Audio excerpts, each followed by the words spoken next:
Hello everyone, welcome back to the channel. In this video, I want to share with you a little bit of knowledge and experience about how to pick the good balls, how to get better at judging the length of the ball when the bowler releases it or when you get a throw down. This video is not as much about improving your defensive technique, but it's more about developing your mental ability to pick the ball earlier, to judge the ball earlier, whether it's a good ball or bad ball, whether you should attack it or you should defend it. Once you get better at the ability of picking the good balls and the bad balls, then you can start to work on the technical aspects of how to defend better, how to attack better. There are two types of balls. One is a bad ball, one is a good ball. The bad balls we attack, the good balls we look to defend.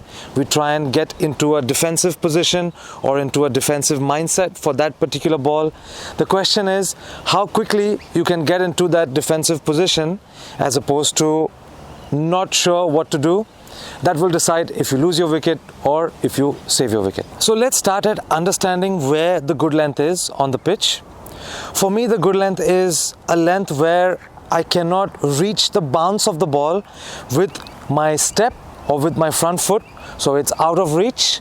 So that's where for me the good length would start. So if I take myself as an example, that's where I step. Anything here is in my reach. Anything about a meter out or a yard out is out of my reach. So let's set that as the first line of our good length box that we're going to set for this drill, and this is what I want you all to do as well. Anything that bounces behind that box is outside my reach of my step.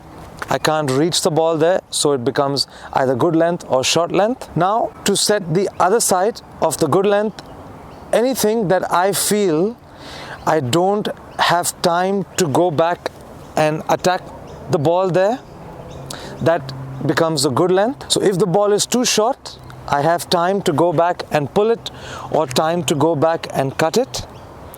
So the good length is where the ball bounces, where I don't have time to go back and cut it. So that becomes the good length. So usually that's around 2 more meters from the first line.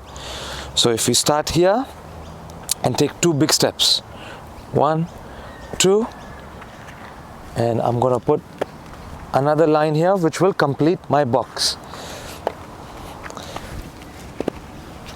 We use this box for the next drill. We have our good length box, we have our batsman. In the first drill, the batsman is just using a stump to bat, and I'm going to use tennis balls as feeds. I'm going to try and throw it into the good length box.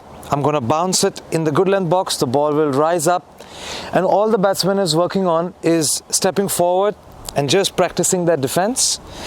This drill is a good way for the batsman to recognize what a good length ball feels like without a distraction of having a bat and hitting the ball. You're just using a stump, a very basic stump, defense, and that's it. We'll do about 5 minutes of this and then we'll move into the next stage. So I have asked the batsman to just use their left hand on the bat. Again, we're trying to make it very simple. All we want to focus on in this drill is to get the batsman a good feeling of what a good length ball feels like. And I'm going to try and target the good length box.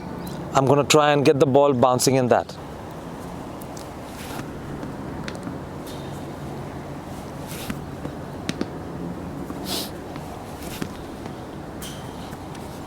Even if the batsman misses it, it's all right. This drill is all about getting that batsman used to what a good length ball feels like, where it bounces on the pitch, how high it comes onto their bat. So after 5 minutes of this, the batsman has a fair idea of exactly where that good length is, where the ball bounces, how high it comes up on the bat. And then from here we can move on to a leather ball and the batsman can grab the bat. After about 5 minutes of using a tennis ball and a stump where everything is very easy for the batsman to play, now we move on to a leather ball or a bowler, and I'm going to vary the length. And what I want the batsman to keep working on is picking the ball early, trying to predict early if the ball is going to land in the box, and if they think the ball will land in the box, they get into position for their defense or for the leave. There again, it was good length. That was a leave. So I'm going to vary that length. That was a little bit short and wide. Batsman can attack. All they are doing is watching it out of my hand, trying to predict if the ball will land in the box or not. So this drill can be done for about 10 or 15 minutes, after which the cones can be taken out, and then the batsman is trying to pick the good length, and then the batsman is trying to pick that good ball without the help of cones or without any kind of guide. So as we saw, a very simple exercise that you or your player can do in the nets, where they have set their good length, and now all they're doing is trying to predict if the ball is going to land in the good length or not once the bowler has released it. If they predict the ball is going to land in that good length area, their good length zone, they can get into a defensive mindset or a defensive body position. If they feel that the ball will be either too short or too full and they can attack it, they can then get into an attacking position or an attacking mode. So this will help their decision making as well as their ability to start to pick the ball earlier and earlier as the bowler releases it, and then they are able to get into good positions to then face that kind of ball. I hope you found this video useful and the information useful, and we'll see you in the next one. Thank you.